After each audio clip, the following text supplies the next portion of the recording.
Quand les chiffres de vente de leurs albums respectifs sont tombés, à Skip 50 Cent, il était comme ça.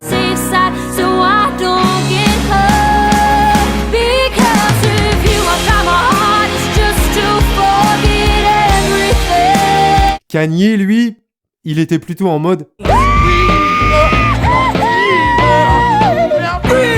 Ouais, coup dur pour 50. En 2007, une confrontation historique se joue devant les yeux du monde entier. L'enjeu est de taille, qui de 50 Cent ou de Kanye West sera sacré roi du hip-hop. Un combat ultra médiatisé entre deux poids lourds qui aboutira sur un résultat inattendu et qui marquera un véritable tournant dans l'industrie musicale.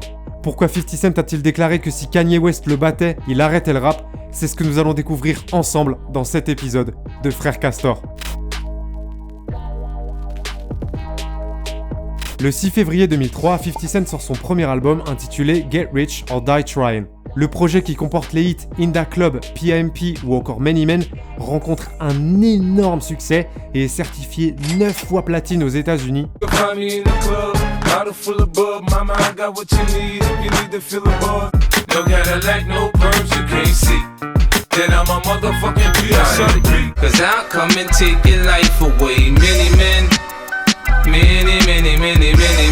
50 Cent, qui représente la quintessence du gangsta rap avec son lot de drogue, de guns et de bitches, est propulsé sur le devant de la scène et devient une méga star en l'espace de quelques mois.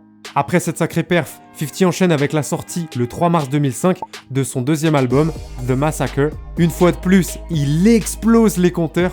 Dès sa sortie, le projet s'empare de la première place du top album aux États-Unis et se vend à 1 150 000 copies en seulement 4 jours. Il comprend notamment les hits Candy Shop, Disco Inferno et Just a Little Bit.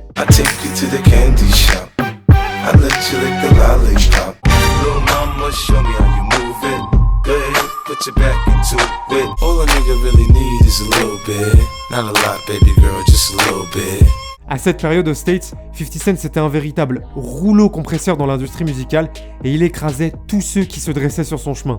En plus de ça, il a rapidement lancé d'autres business hors de la musique qui fonctionnaient très bien et qui lui ont rapporté des dizaines de millions de dollars.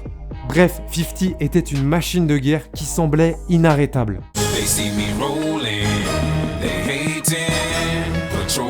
À peu près à la même période, un autre artiste, beatmaker de formation, faisait également ses débuts en tant que rappeur. Son nom, tu l'as deviné, Kanye West. Le 10 février 2004, il sort son premier album intitulé The College Dropout. Le projet rencontre un gros succès et est certifié triple platine aux États-Unis. Le 30 août 2005, il enchaîne avec son deuxième album, Late Registration. Encore une fois, le succès est au rendez-vous. Dès la première semaine, le projet s'empare de la première place du top album aux États-Unis et se vend à 860 000 copies, notamment grâce aux hits Gold Digger et Touch the Sky. I ain't saying she a gold digger, but she ain't messing with no broke niggas. I gotta testify, come up in the spot looking extra fly. Avec ces deux projets, Kanye apporte un vent de fraîcheur et propose un univers différent et inédit durant cette époque principalement dominée par le gangsta rap. Quelque chose qui n'a d'ailleurs pas échappé à 50, puisqu'il déclare lors d'une interview pour MTV en 2005 « J'ai le sentiment que Kanye West a réussi grâce à moi ». Après 50 Cent, le public était à la recherche de quelque chose de moins agressif. Et ils ont sauté sur le premier venu. C'était Kanye West et son album a décollé. Mais malgré leurs deux univers musicaux aux antipodes, leur parcours se ressemble. Tous deux ont failli mourir au début des années 2000. 50 a pris 9 balles lors d'une fusillade. Kanye, lui, a été impliqué dans un très grave accident de voiture. De façon similaire, ils ont rencontré un immense succès avec leurs premiers albums. Pourtant, personne ne s'attendait à ce que pour la sortie de leur troisième projet respectif, les deux artistes se retrouvent face à face et s'affrontent sur le ring. Fort de son succès retentissant et de son statut de boss du game à ce moment-là, le troisième album de 50 Cent, intitulé Curtis, était très attendu. Sa sortie était initialement prévue pour le 26 juin 2007. Sauf que tout ne s'est pas déroulé comme prévu. Contrairement à d'habitude, 50 avait du mal à trouver l'inspiration pour écrire. Il faisait face au syndrome de la page blanche. Puis, après l'accueil mitigé de ses deux premiers singles, Straight to the Bank en avril,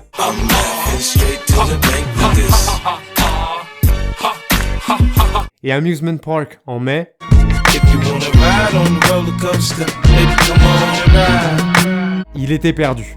Du coup, il a décidé de repousser la sortie du projet au 11 septembre 2007 pour se donner du temps et le retravailler. De son côté, Kanye West avait annoncé la sortie de son troisième album, Graduation, pour le 18 septembre 2007. Le premier single, Can't Tell Me Nothing, sorti en mai, fonctionnait plutôt bien.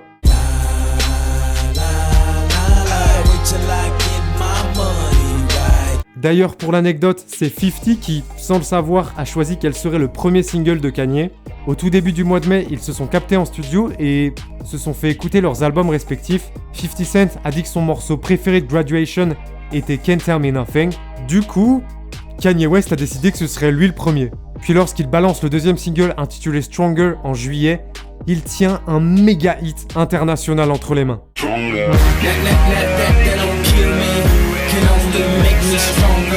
Ce qui n'est pas étonnant d'ailleurs puisqu'il a charbonné dessus pendant des mois pour que tout soit parfait. I was doing Stronger for 3 months. I worked on a video for 3 months to deliver a product. I'm not just doing it for 1 week and going off and smoking some weed and going to the club and partying. Et puis le 19 juillet, l'annonce qui va déclencher les hostilités tombe. Kanye et son équipe ont décidé de décaler la sortie de Graduation au 11 septembre 2007, le même jour que Curtis. I said, let's just do 9/11. And he said, 50 got that date. I said, okay, let's go.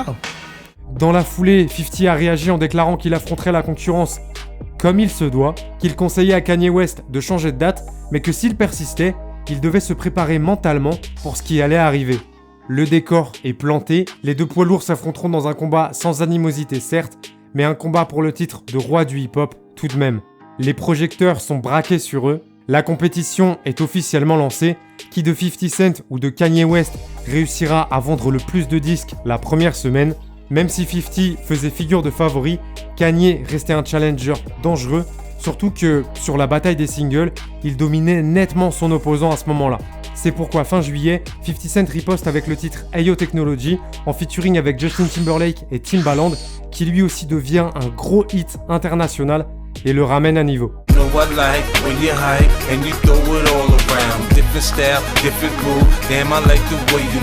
Mais malheureusement pour lui, le sort s'acharne et début août, son single suivant ainsi que la version finale du clip qui devait sortir bien plus tard, fuite sur internet.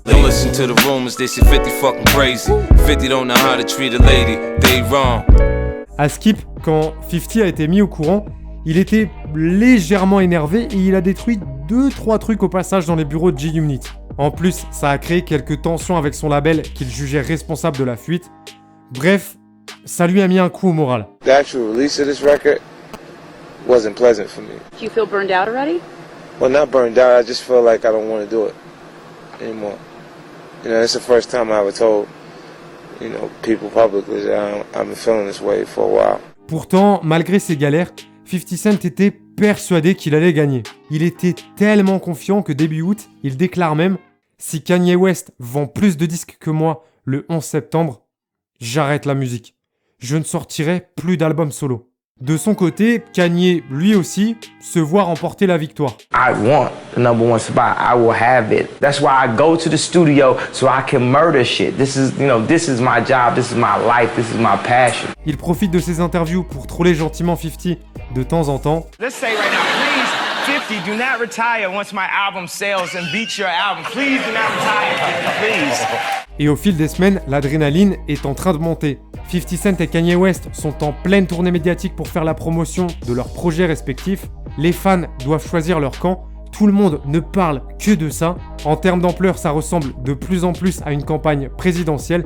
Et si t'étais aux États-Unis à ce moment-là, c'était impossible de ne pas être au courant qu'ils sortaient chacun un album le 11 septembre 2007. Et puis, la date fatidique est arrivée. Le jour J, il y a une véritable effervescence autour des deux projets. Le coup marketing est réussi, mais malheureusement, l'un d'entre eux va devoir s'incliner quelques jours plus tard. Une semaine après, les chiffres tombent. Graduation s'est vendu à 957 000 copies, Curtis à 691 000. Avec 266 000 disques d'écart, c'est officialisé. Kanye West remporte le combat par KO et s'empare du titre. A noter que c'est une des très rares fois dans l'histoire de la musique que deux artistes sortent un album le même jour et qu'ils dépassent chacun la barre des 600 000 copies en une semaine, ça a également marqué un véritable tournant dans le hip-hop et plus globalement dans l'industrie musicale.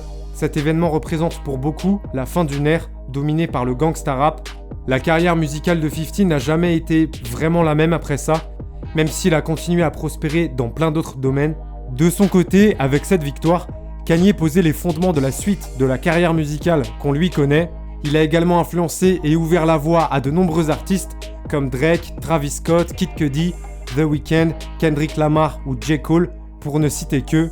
Mais surtout, 50 et Kanye ont montré avec cette compétition amicale qu'ils ont orchestré d'une main de maître, qu'ils avaient tous les deux le sens des affaires, puisque ce joli coup marketing leur a rapporté beaucoup d'argent.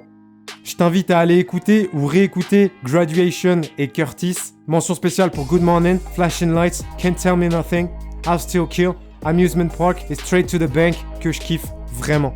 Si tu as apprécié cette vidéo et que tu veux que j'en fasse d'autres, tu le sais, lâche un gros pouce bleu.